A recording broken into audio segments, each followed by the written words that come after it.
Hello everyone, Silent here. Welcome back to another episode of Decidedly Vanilla Season 5. It is episode... I don't know actually. I don't know what episode this is gonna be. But this is the first epic-sode on the server, or epic episode, because today we're gonna be doing a massive project with the Pigglesworth that I have been teasing for quite a while now and has been in the works for a very long time. In fact, I am actually recording this intro, I think a couple of weeks after I recorded the outro to this episode, and there's one more epic-sode after this one as well, and that is just to get like the basis of this project in place. This is gonna be a whole long, big, giant mega project on the server, and I'm extremely excited about it. Super happy that you guys are gonna finally get your eyes on it. So hopefully you do enjoy. Be sure to let me know your thoughts about this in the comment section down below, because we have put in an absolute load of time into this. But yeah, because this has been recorded over such a long time, you will see all my levels and my hotbar and all my tools and basically everything gets switched around a whole lot. There's going to be a couple different time lapses during these few episodes, and also my voice is going to change a lot. It changes a lot in standard episodes, but I don't know. My voice is just one of those things that likes to change on its own accord, so yeah, mind the cringiness of that. So the first part of this mega project is actually digging out a little bit of a something in the nether, and this has provided us with probably about 10 or 12 double chests of netherrack. Now, it was a while ago that we dug that out, so I used about half of it already for building massive portions of the base, but it is still quite the feat. So let's go check out that little mini part of this epic project. Me and Pigglesworth have been working on a little bit of a secret project in the overworld, and a pretty massive part of that is this new hidden railway up here. It's not even a railway, it's just a super long ice path going through the nether. Overall, this has taken me and Pigglesworth approximately 6 to 8 hours to put together. A lot of that was off camera, a little bit on live streams as well. And this tunnel goes 3,000 blocks north, and then it turns left and it goes 1,700 blocks to the west as well. So overall, it is nearly 5,000 blocks long. And yeah, this took a very long time to put together. Dun dun dun. Hello. I'm being followed by a zombie pig. Absolutely. How are you, sir? Very good. How are you doing? After that long trek through the tunnel, I think I'm doing okay. You sure? You ate something before you started. I don't think that survived, did it? I'll get it on the way back. Yeah, okay, yeah. So this area is extremely unique. And Indeed, not because of this one witch hut. Mm-hmm. It's because of these squids over here. These guys are professional squidders. Oh, we can make a squid farm over here. Is that what we're doing? I mean, we totally could, actually. We need to figure out like how many farms we could shove into this area. We need to fit all the farms. We already agreed on like 2 or 3 different ones. We might as well make this like 7 or 8 different farms. Okay, then you're gonna have to provide the shulker boxes, because I'm gonna show the audience. Look at the coordinates. Negative 13,000, negative 24,000. We're a little far from home. So the whole reason why we went so far away from spawn, because I'm pretty sure, weren't there a few witch huts that were a little closer than this? Yeah, there was one just like 1,000 or so blocks away from the actual spawn. So we need to prove to everybody that we're not as crazy as they might be perceiving. Look what's right here. We have ourselves a dual witch hut, which is pretty fantastic. Yes. It's going to provide many drops. There's already a witch over here. All right, so what we're going to try and do, it was, I think we're going to have to double check it, but we checked this spot right here where this portal is.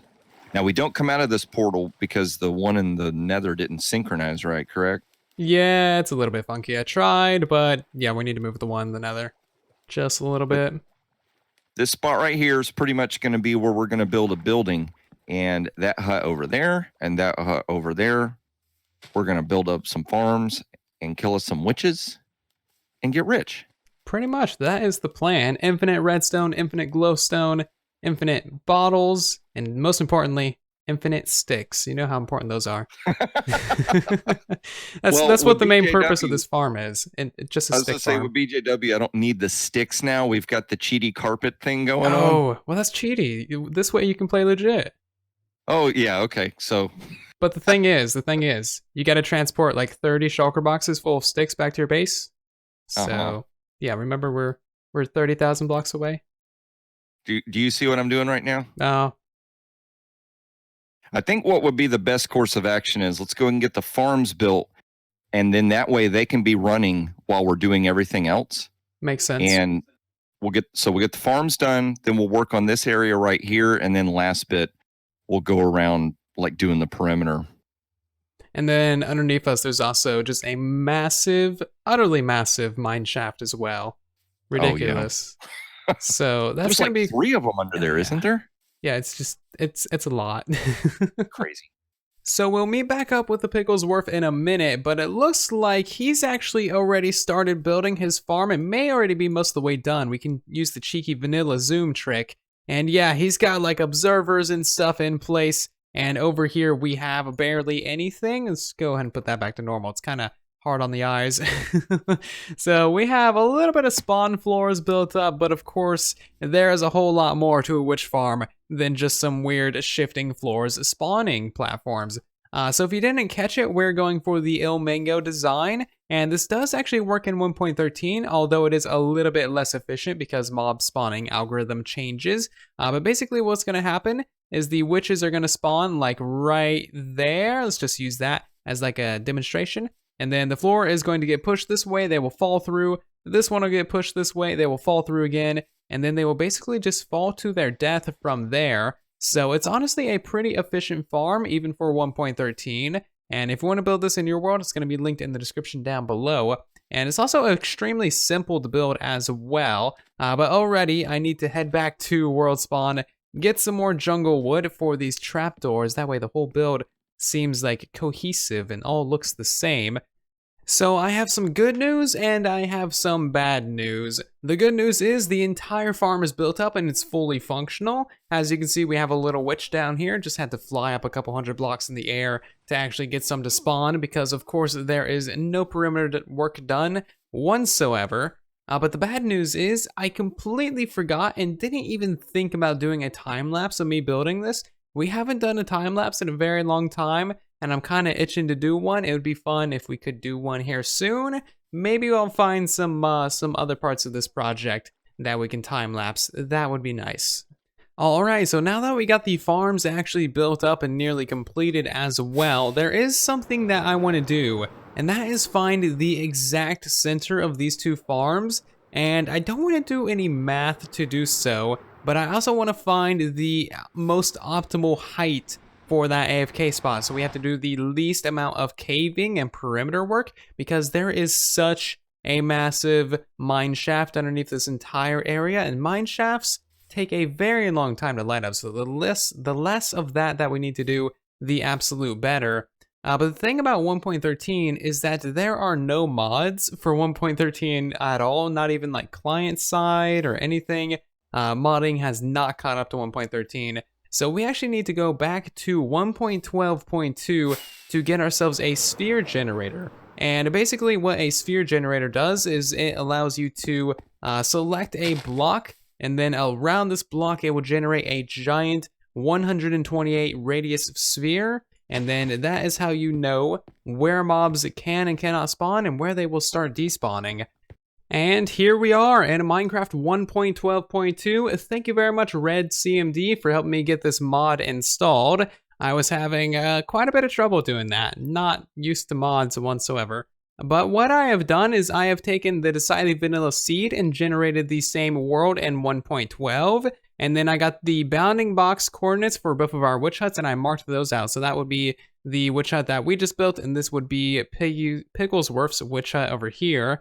And that is very fine. I also marked out the general center right here. So basically what we can do now is go ahead and turn our spawn sphere on. And as you can see, this is going to generate a gigantic 128 radius sphere around that AFK spot. And if you're not familiar with this, basically any mobs that walk outside of this will instantly despawn. So with our fall damage pits down here, the way that we're going to be killing our witches, we want to make sure that we have a perfect AFK spot where none of the witches that are falling down from the farm will despawn. And it looks like this one will get cut a little bit, so we need to move our AFK spot a little bit for this one. And this one over here is fully within our spawn sphere, so that is perfect. So basically what I'm going to do is go ahead and tinker around and try and find the best AFK spot so that we have to do the least amount of perimeter work and the least amount of caving as well. And I think right here is going to be that spot. So if we go back into Spectator, you can see that this farm is fully within our spawn sphere, and then this kill chamber down here is fully within our spawn sphere as well. And then if we go over to Pigglesworth's farm, you can see that his farm is within the sphere, and this kill chamber down here is within the sphere as well. So it's pretty much perfect. I'm just going to get the coords for this, and then we can hop back on the server and actually mark this out.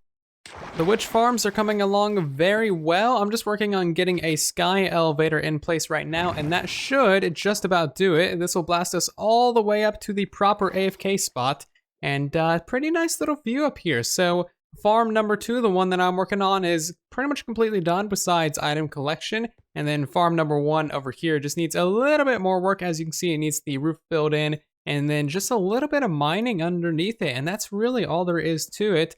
And this block right here is the perfect AFK spot to not despawn any witches that spawn inside these farms. And yeah, pretty good stuff. This obviously is going to get completely redone, probably with like an AFK fish farm and, you know, storage systems. But as a temporary marker, this is a pretty decent little system. Oh, wow. That is a beautiful sunset with the mountain going around the sun like that. Oh man, just wait like 10 seconds for that to get perfect. That is like a perfect screenshot right there. Boom. Nice. I am a fan of that. We definitely need to incorporate that and probably a sunrise or something into our AFK spot, because man, that is great. So you remember just how many caves there were underneath this place in 1.12? Well, let's check out how many there are under here in 1.13. And as you can see, we already have 2 massive ravines and a massive mine shaft over here. And this seriously, this just keeps on going for a long ways. We don't need to light up most of this, but it's kind of impressive, honestly. A few dozen massive ravines, another mine shaft over here.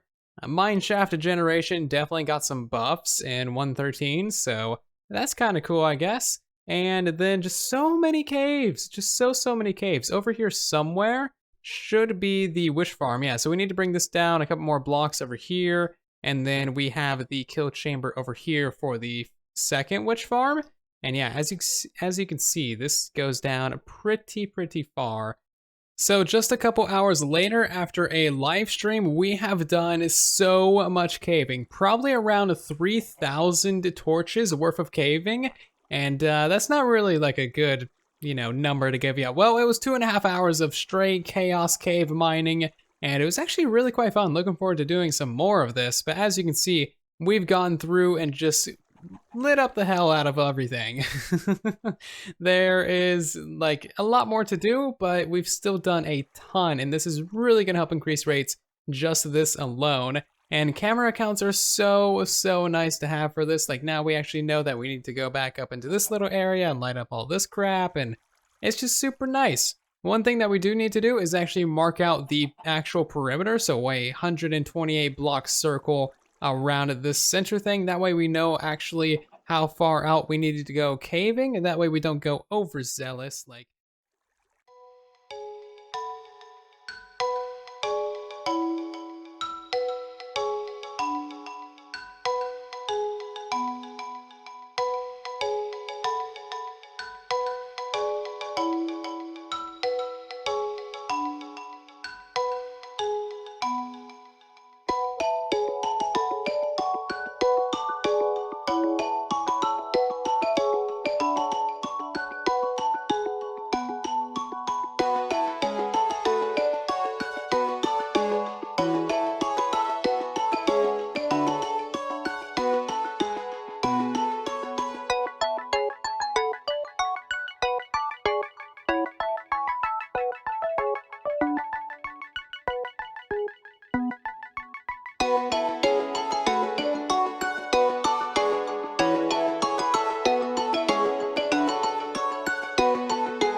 I hope you all enjoyed that little spontaneous time lapse. Me and Picklesworth have been doing a ton of work on this project. I think me and him both have probably put in around 20 or so hours, probably more to be honest. And now we have pretty much a full perimeter in place, and this took a very long time. I think I used about 3 or so shovels, like full shovels worth of durability, which is kind of crazy. One thing that I do want to say is that around the edges of this, in these rivers, is actually a great hunting spot for the drowns. I actually already got myself a little trident, but as you can see, yeah, because there's nowhere else for things to spawn, they kind of spawn in really high concentrations. So farming a couple tridents is not a bad thing to do before we actually go ahead and light up all of these rivers. Yeah, you can see there's a ton of guys over here. There's 2 over there, there's like 2 over there. It's super cool. So hopefully I'll get 1 or 2 more tridents from this. Well, that looks kind of cool. I'm a really big fan of that. It's super dangerous, but like it looks pretty cool.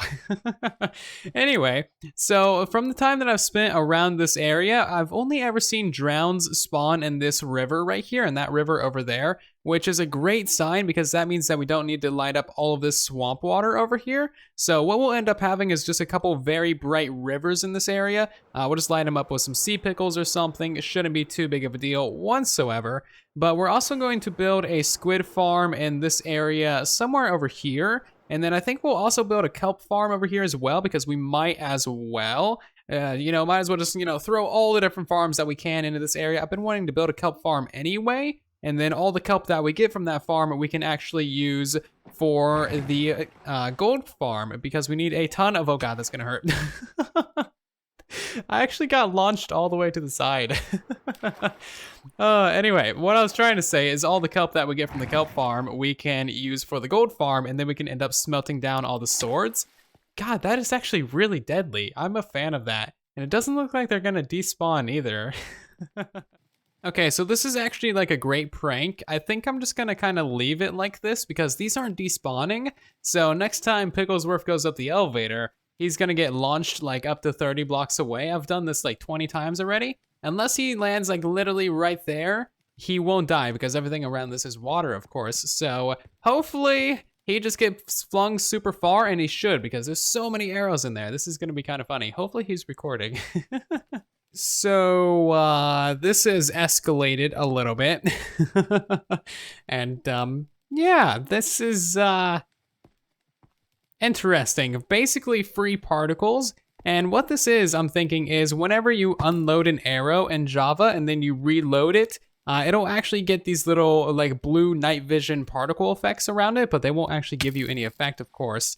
So, basically just free particles forever. That is kind of crazy. I will probably end up using this somewhere in the base because that is just incredible looking, and it's completely free as well, and it's never gonna stop. Wow, that is just super cool. This could be really nice for like some sort of magic build. I'm glad I discovered that. Oh God, it's still super deadly though. Oh my gosh, what was that?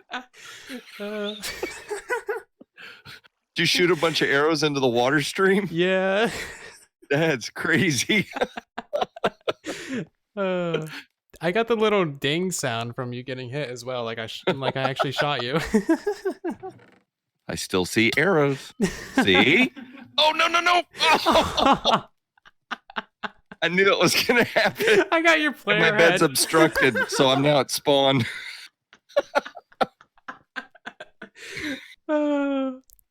I'm sorry.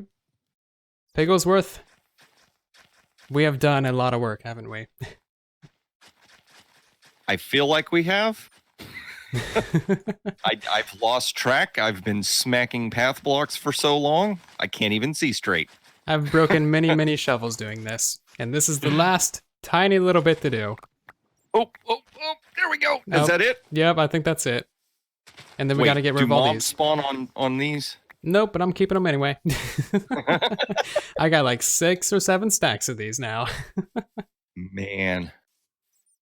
This area is huge. Okay, this is crazy. A 257 by 257 circle, completely path blocked and mob proofed. Above ground and below ground. Except for the the little pesky. What are these guys? Oh, the drowns, yeah. Speaking of which, I'm now a drowned. Uh-oh. Yep. I'm now going to attempt not to drown. Yeah, so we need to Should've do something about these rivers. So when we build our squid farm, we'll need to either fill in the rivers or remove all the water in the rivers. That will prevent the squid spawns and also the drowned spawns as well. So that'll kind of take care of both of our problems there. Well, I have several chests of sand that we can use to eradicate this water if we would like. Oh, that's a great thing. That's going to make it super easy, actually. I'll need the sand back, but... Oh. I thought that was like a permanent deal you were offering. And then we did this, what was it? 256 diameter circle all the way around. And basically spawn-proof the inside of it by turning all... Instead of like digging up or half slapping or whatever, we just went ahead and did all path blocks in here. And I think we're getting some pretty good rates on this thing now. Yeah, we were actually getting pretty good rates from just one of the farms being active, and we thought both of them were on, so now both of them are on, and we don't know the rates. I don't know how I did this. I ended up doing it in my solo world and here on the server, but somehow when I did the bounding box around where the witch farm was, this little part right here, this level, we get what was it, creepers, skeletons, zombies, yeah everything but witches. So I created an extra mob farm. Yeah, it's just, multi-purpose witch farm. There's no problem with that whatsoever. Get a little bit of a influx of bones from this, put that to some good use. Maybe with a pickle farm over here as well. Hey, a pickle farm, that's something we can build. Yeah, I was gonna say, so what are all the different farms we're trying to put out here? I got phantoms. Uh-oh. Oh, God. Yeah, I'm getting out where the sun is. Yeah, I'm running. So we've got witch farm. We're gonna do a squid farm, a sugarcane farm. A kelp farm, and I think a bamboo farm. Once 1.14 comes out. Definitely. So we got like 5 or 6 different farms that we can build, and we can even build like a passive animal farm as well if we like, but that might kind of hurt the rates of our squid farm. If we wanted to, we could even add like an iron farm as well. You know what we could do? We could do all the things. So the portal in the nether, we could build a really, really cool little room and maybe get like a redstone machine looking thing running, and we'll have a sign and it just says, "Welcome to the Lagomatic 9000. That sounds like a good idea. Because you're like swimming backwards. Yeah. This is crazy. I like it. I've never known how to do this, but apparently you just like hold spacebar and S as you're swimming, and you go backwards. Weird. That's wild. I like it. And then you can just start flying. Huh. Swimming up here with the sticks. Uh-oh. Whoa, there we go. Don't fall off. Oh my gosh. Okay. Popcorn. They're everywhere. Yeah, don't pick up any items. There's so many drops. They're just sitting on top of the hopper now. Jeez. Yeah, so all of this is pretty much from one farm because we didn't realize that yours wasn't on. Right. Oh, that's why it's overflowing now. Here it comes. Yeah, so we have a pretty efficient farm. And we're not even in the most optimal AFK spot either. So, that's true. Yeah. Oh, and then there's also all of this in here as well. All the gunpowder and redstone I took out. Oh, what nice. Yeah, so we have a lot of drops. As we start building all these other farms in the area, once we get this collection point set up, it's just going to start backing up. There's going to be so much stuff. It's going to be amazing. Then we can build like mega redstone machines. Let's build an entire like map out of redstone blocks. Well, you are crazy, so I'll let you try it. You go for it. I mean, someone suggested that I do it with gold blocks. Oh my gosh. Which I think it might even be possible as well. So I guess for this episode, this is going to be it. We've gotten all of the mechanics done, the sorting system. We got a way to get all the stuff up here. Yep. We've put in a lot of grind for this project so far. Yeah, it's been like, what, about a week's worth of work almost? I think it's been like 2 weeks since we recorded the beginning of this episode. Oh my gosh. Yeah. Lost track of time at this point. Seriously. Many, many hours from the both of us. Many shovels, many pickaxes, thousands of torches. All right, so next episode, I've got a design. I'm gonna start working on like the upper area because we've got that mountain over there. You've spotted something really cool about that mountain. We're gonna show off. Yeah, That'll be pretty beautiful, sweet. beautiful sunsets. It's fantastic. And so that's gonna be the AFK spot. It's gonna have a really cool looking overlook, and then you're gonna work out like all of the storage underneath. Yeah, I'm going to be doing all the storage and technical bits. I might even build up a little bit of a squid farm if I get the time, or some sort of other additional farms. It's going to be good. All right, cool. Well, I'm going to start gathering up blocks because I've got a lot of concrete I got to get. That's all I'm saying. I'm not saying anymore. And I need to start planning out the storage system. That is going to be a little bit of a headache. We have, I think, 30 or so different items that we need to store in different little silos. I've lost track. Yeah, it's a lot. And every time we talk, we add another farm to the area. It's going to be massive. It's going to be lovely. As a little bit of trivia, we've actually used over 7,000 torches for this cave lighting perimeter project. Kind of insane, the sheer amount of torches that this requires. Anyway, that is going to do it for me this episode of Decidedly Vanilla. If you did enjoy this episode, then please do leave a like on the video, as it would be very much appreciated. Of course, this took a couple of weeks to put together, and we're not even halfway done yet. Very, very awesome project. And keep your eyes out for episode 2, which will be releasing soon on this project. And you might want to subscribe so you don't miss that. But also check out the Picklesworth. He will be linked in the description down below. Definitely go check out his channel and subscribe to him as well. He's doing a lot of very, very cool projects over on his channel. So definitely worth your time checking it out. And I will see you guys down in the comment section and in the next video. Thank you again ever so much for watching. And then there was silence.